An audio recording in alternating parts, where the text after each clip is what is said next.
Hello, everybody. Welcome.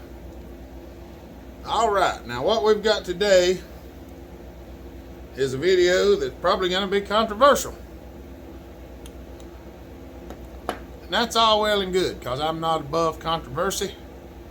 I'm just not much into drama. This ain't going to lead to drama, I'm sure.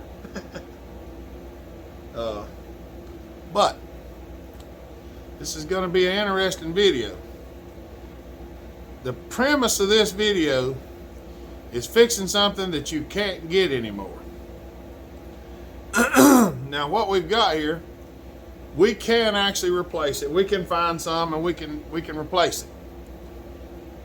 But let's say you got something that you can't find something to replace it, and there's not anything out there that's really something that can be modified to fit in its place, which we do that some too. These are older saws we're talking about, things that parts are not readily available anymore and not easy to get. What I'm going to show you is not what I would say is the best of anything that it can be, because it's not. But what I'm going to show you is we're going to attempt, and I say attempt because it's always a gamble with things like this. This is the piston out of the 850.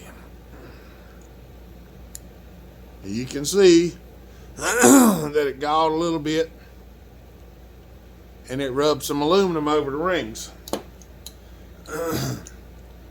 Now, getting the aluminum out of these rings is not always the easiest thing to do.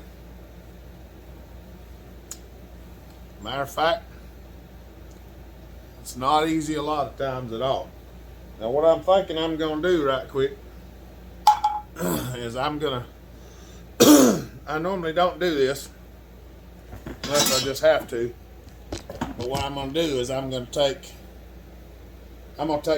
the rod off the crank, just for the fact that it's harder for me to move all this around, and I'm going to need to move it around a good little bit to get to what I need.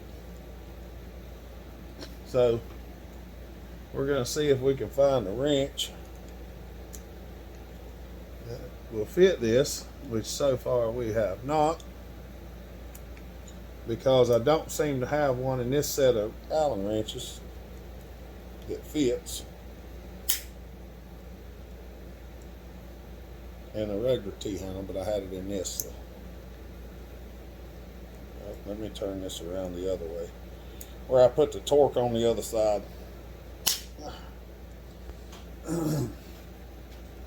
Alright, if you chew or you dip snuff, now's the perfect time for that.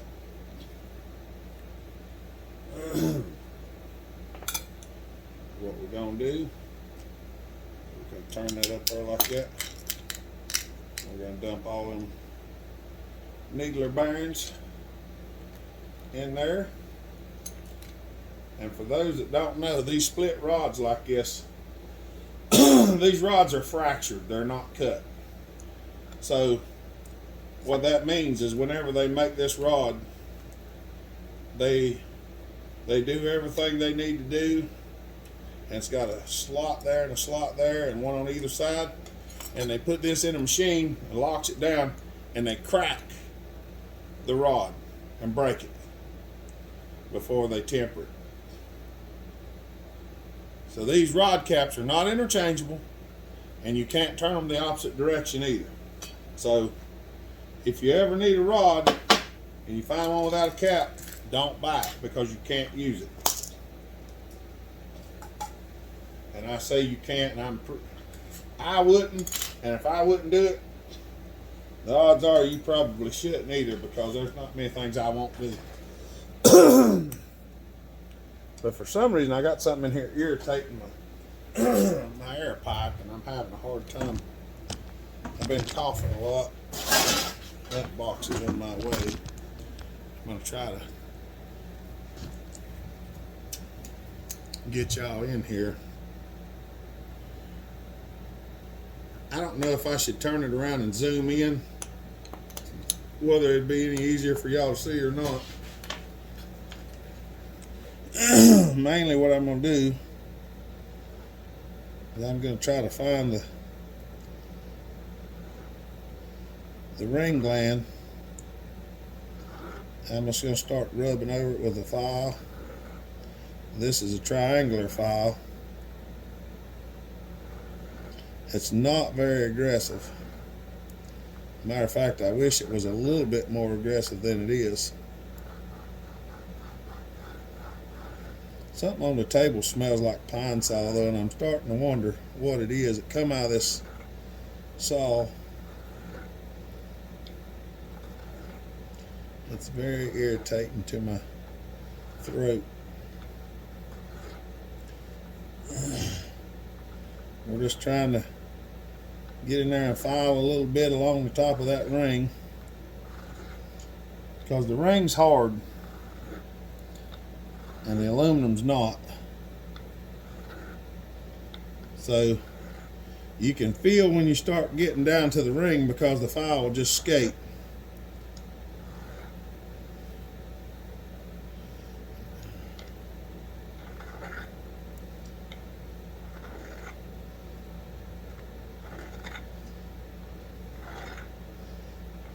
A lot of people don't think this is a viable method of doing something like this, but let me tell you something. Listen to me real good.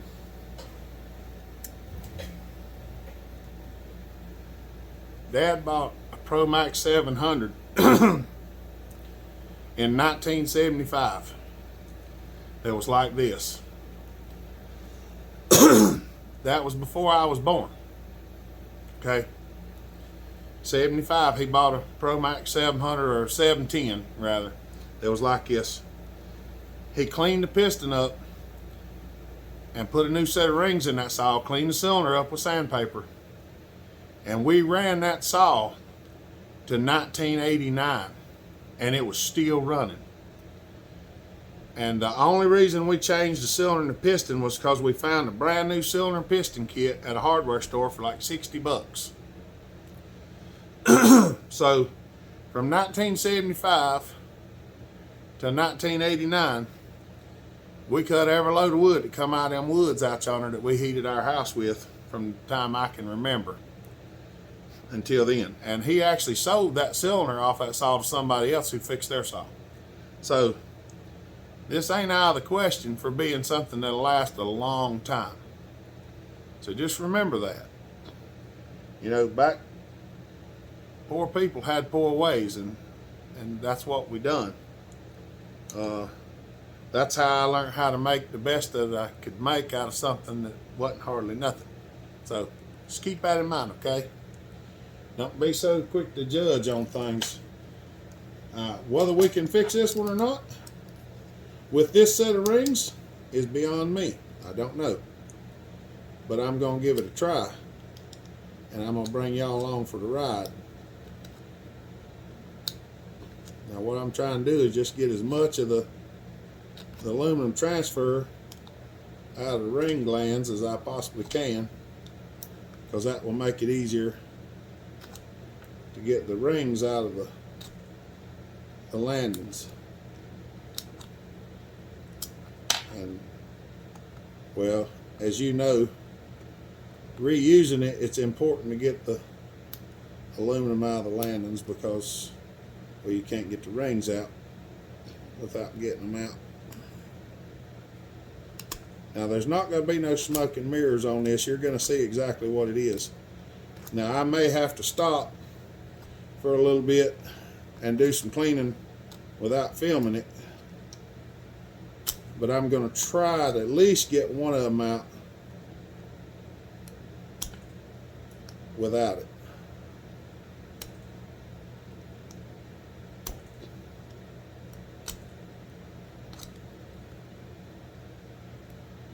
This is not the easiest thing to do. If it was easy, everybody'd do it.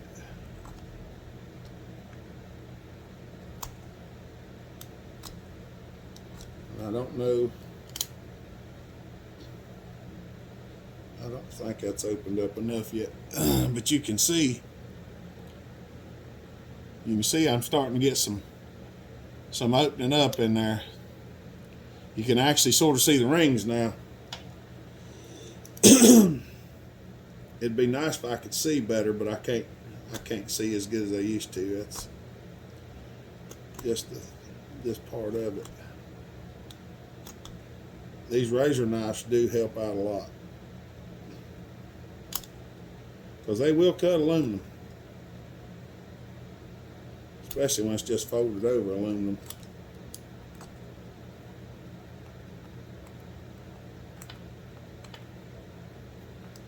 I'm going after that bottom ring because it seems to be the least stuck of the bunch. I just go down the sides of the landings.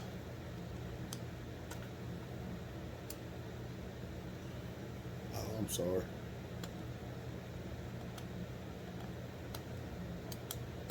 I should probably flip the camera around and zoom in, but I wouldn't be able to tell whether y'all could actually see it or not. And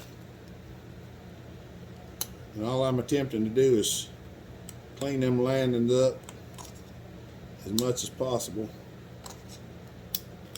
and then we'll try to wiggle the ring out of there.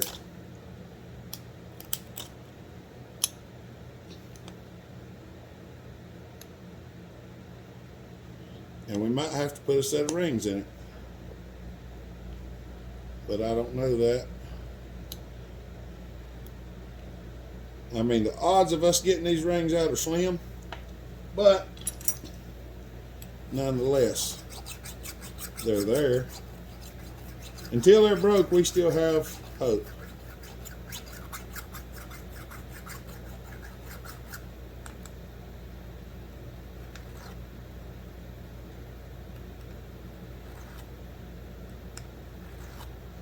You just got to take different angles and go after it different ways.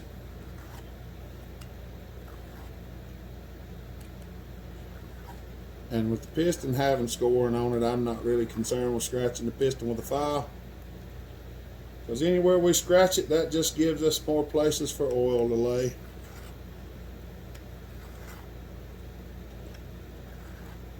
And I'm turning the file back and forth because I'm turning it this way and hitting this side of the landing, this way and hitting the other side. Because what I'm trying to do is just get the stuff out of there, and I'm not trying to blow it out and make it huge. I just want to try to get it out of there.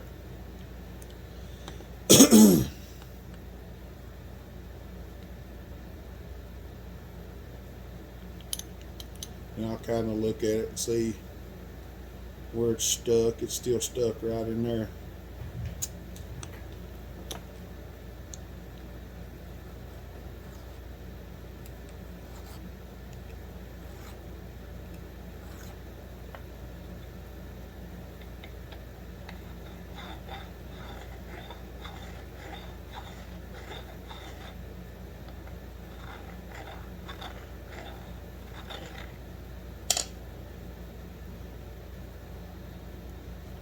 We're getting it cleaned up, but it's still stuck in there pretty good. Stuck all the way to right there for whatever reason.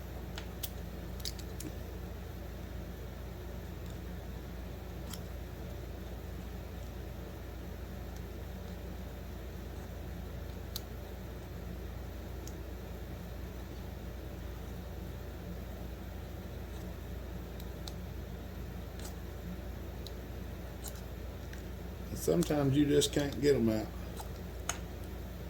And save the rings as well. So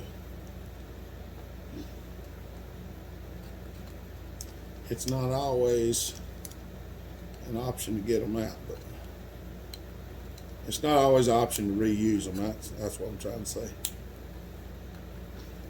You can get them out if you have to sit there and chisel them out piece by piece.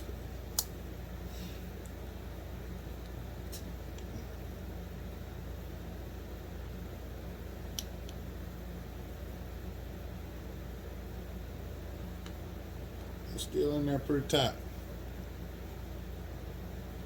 Okay. I tell y'all what I'm gonna do. I'm gonna pause it because we're at 15 minutes now, and y'all been sitting there watching me try to get the ring out for 15 minutes. I'm gonna pause it. I'm just gonna do the same thing I've been doing. Just use these same things. If I use anything else, I'll show you. Okay.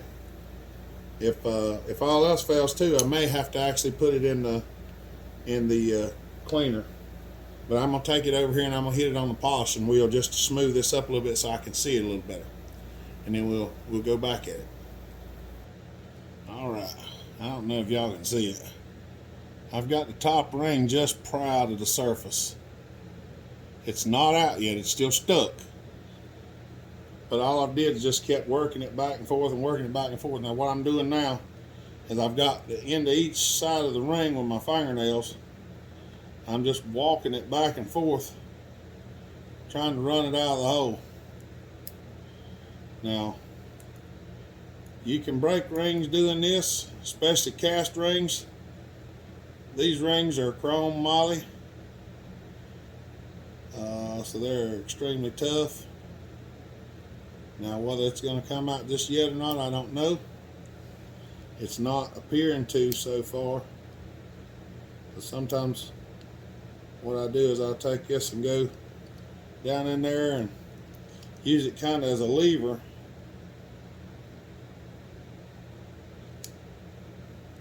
But you got to be careful with them, I can tell you that. I can see, trying to see where the ring's still stuck at. And it seems to be right in there. But it is proud of the surface just a smidge. So I'm getting there because it was completely stuck before. The bottom one's still stuck. And all I've done is just went back and forth with this razor knife. I did scrape on it with this other piston ring, but it's too wide to fit in the groove, so it really didn't do a whole lot, I don't think.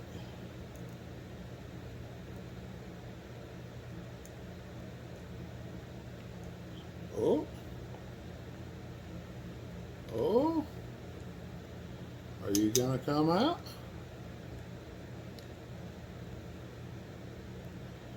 It tried to come out.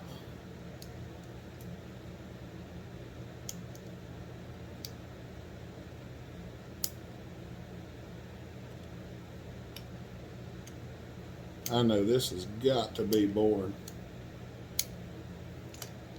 Just imagine if you was doing it though. It's no more fun doing it than it is watching, I promise. I'm gonna drop that back in there. Try to.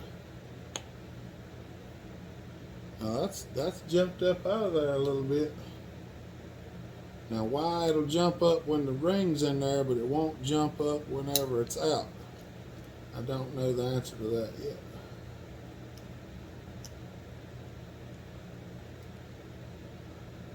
Oh, I got the ring to twist in the slot.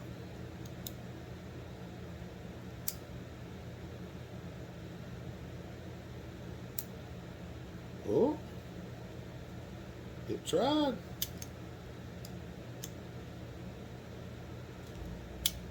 It's trying to come out.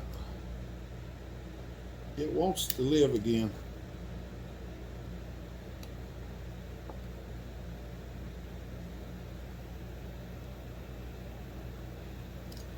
It wants to.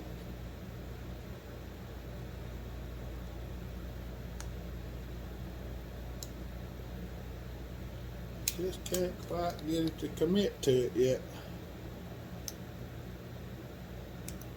Back in there. This is what it takes. This is the difference in changing parts and fixing something.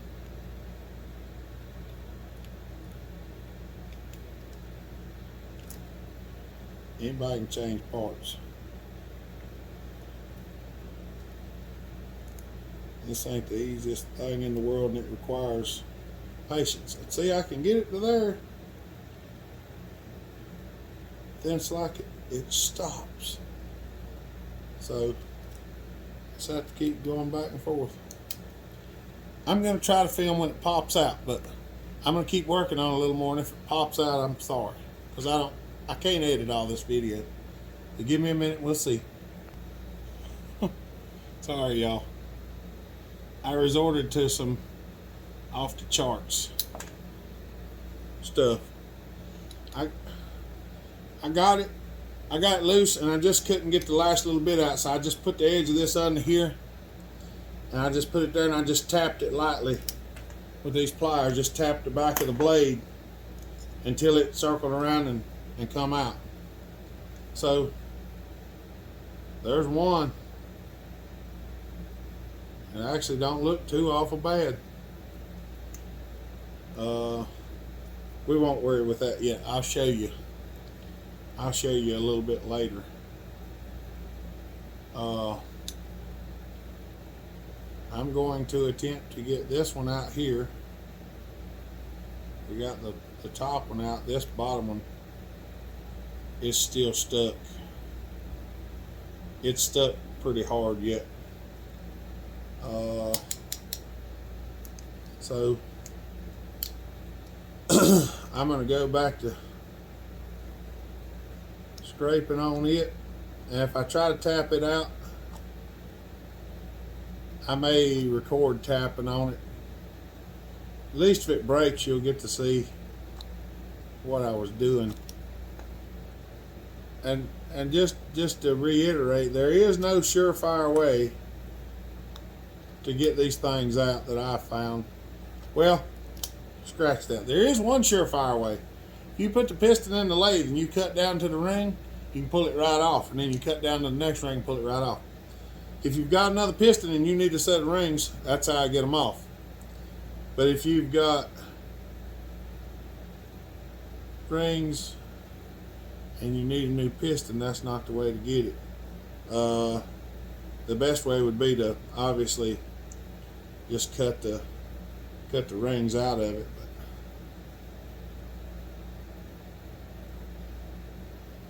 But there's no surefire way to this. This is what I was doing. We'll try it on this one, see if it helps pop it out. Well,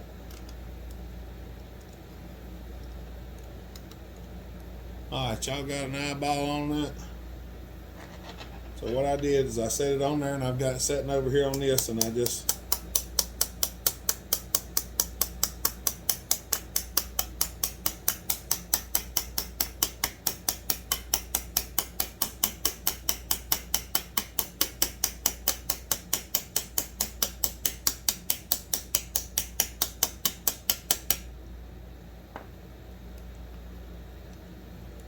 that's got him raised up a bit. Let me stick it outside there. We'll tap a little more.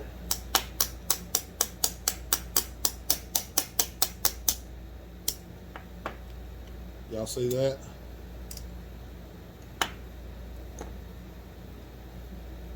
Now, that will not work on cast iron rings. They break right off. So if you've got the old thick rings that are black looking, they're cast iron, they will break. You have to be very delicate with those. But there, we've got them out. So now we're just going to take the razor knife, just kind of go in here and clean the landings out. Use the front side, use the back side.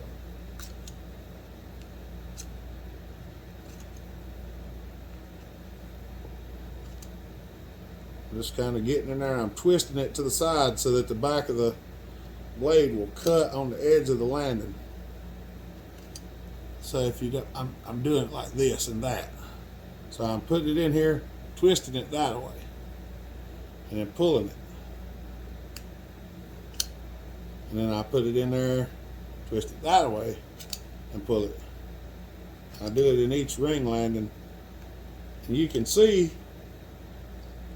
the aluminum particles it's pulling out of there. Look at there.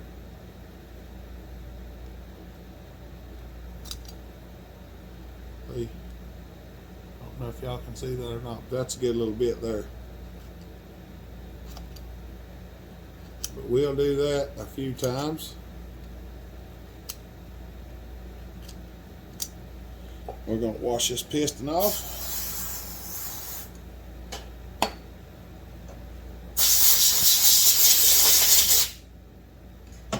And what we want to do after we get that is take these rings, make sure the ring's good and clean, and then we want to roll it in there. Just kind of roll it and slide it. So that's pretty good right there. There's a little bit of sticky spot right there. That's not bad. And right here, right there's a tight spot. See how that does? I start to slide it and the ring starts to twist. See? It's not supposed to do that.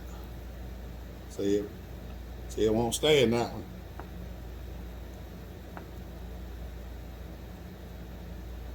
See, it just, wherever you want to go in there, it just goes. This one here stops right there.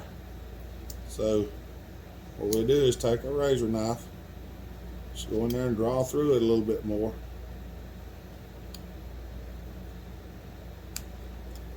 I'm just trying to use the back of the blade to scrape the edge of the ring land. Sometimes I push or use the front of it a little bit, but there's no definite this is what you need to do. It's just kind of a, if you've ever done any hand fitting, that's what we're doing right now. We're taking something that was marred up and we're hand fitting it back where it belongs, trying to get it as close to the actual size as we can without making it so sloppy that it's no good. So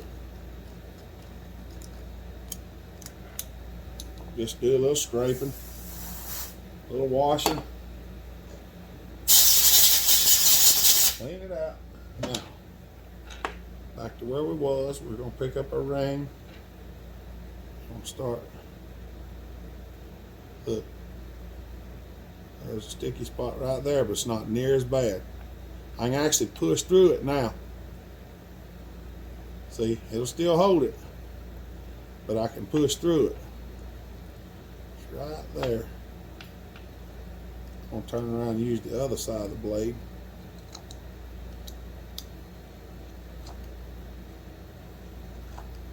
I'm just going to get a little bit on each side because I don't know exactly which side has the burr on it. So I'm just going to go back and forth from one side to the other.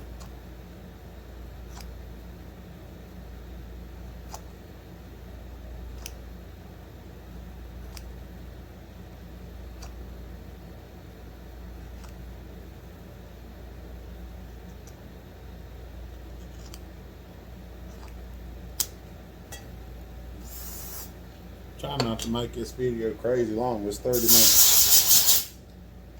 This is probably going to be a video that's not.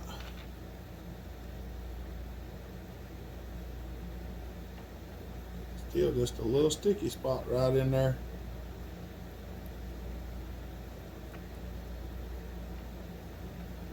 Don't know where.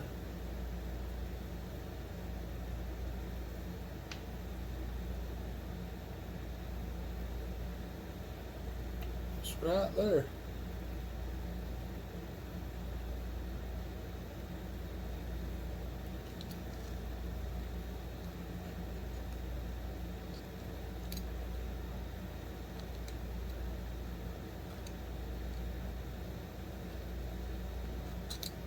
I know I should have another tool made to do this, but I don't.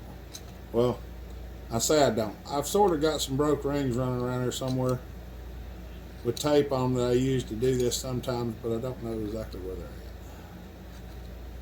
That's the joys of doing so many different things, is you can't keep up with everything.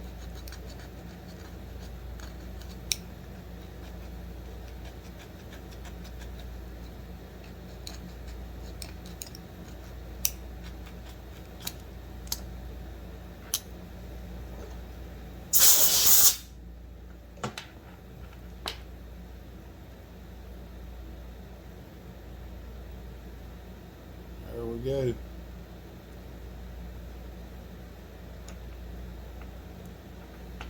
There we go. There's a little bit of spot right there, but I hadn't even done the rest of what I plan on doing, because I'll take the file and I'll go around the landings like this, just a triangle file.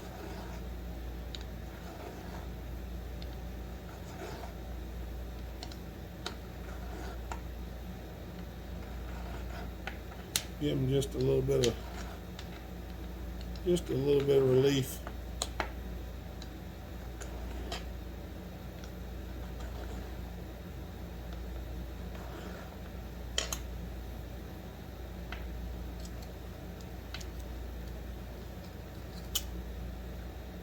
I'll try to go all the way around. Make sure all the carbon's cleaned out. Any little bit of aluminum.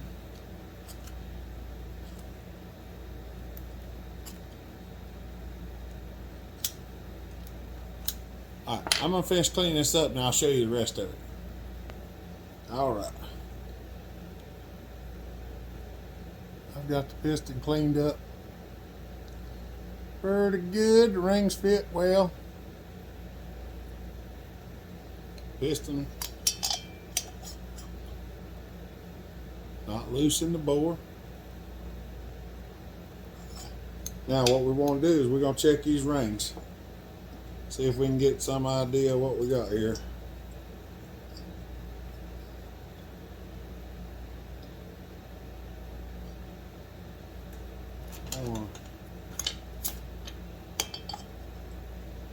The ring gap on the Mac is fairly wide to start with.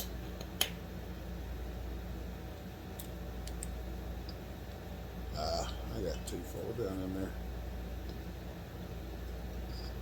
What I'm doing is looking to see how much we got around the sides of the ring. Y'all can't see, but I'm shining the light down in there, and then I'm looking past the edge of the ring to try to see what kind of clearance we got. The ring gap, I can see it. It's a little bit wider than what I think it should be, but the way this works, the pins are in the center of the landing, so I just want to check them out, see what they look like, and then I'm going to stick them on the piston and I'll show you why. That seems to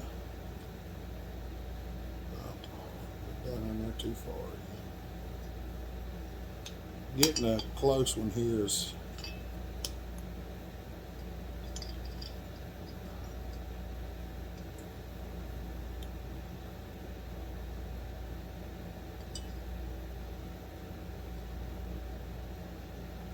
ain't the worst looking thing I've ever seen. Not the best, but it's not the worst. What I want to show you is we're going to put these rings back on this piston. We're going to see if they're loose in the ring land, which they should be.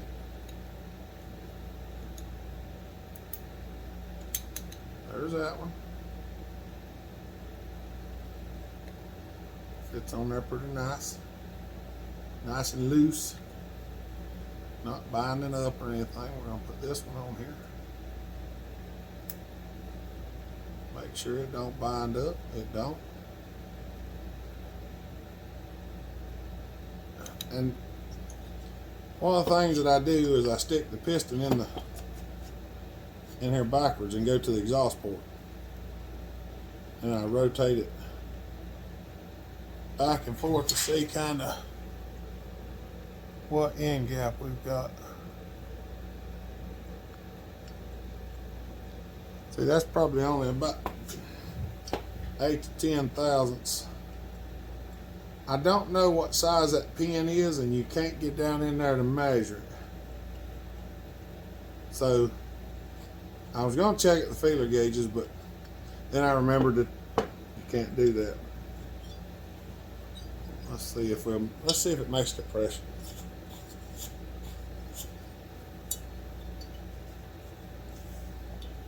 Hey. Yep, it makes compression now. All right. And that's without even cleaning the cylinder up yet, so yeah. Once stuck rings, now not stuck. Did the piston change size a little bit? Maybe, but it actually grew right here, so where the transfer was, I had to file it down to make it fit back in the cylinder. But this is runnable, and we're probably going to be running it. So, all right, I'll pop my back. I hate this video is a lot longer than I think it ought to have been, but well, I have well over what time you see on this video in it. It's probably total time, probably a couple hours. So this is, if you got something obsolete that you can't get anymore, this is the way you have to do it sometimes. All right, I'm gonna let y'all go. Y'all have a good day. Stay safe, be kind, treat each other the way you want to be treated. God bless. Remember, Jesus loves you. Bellhopper out.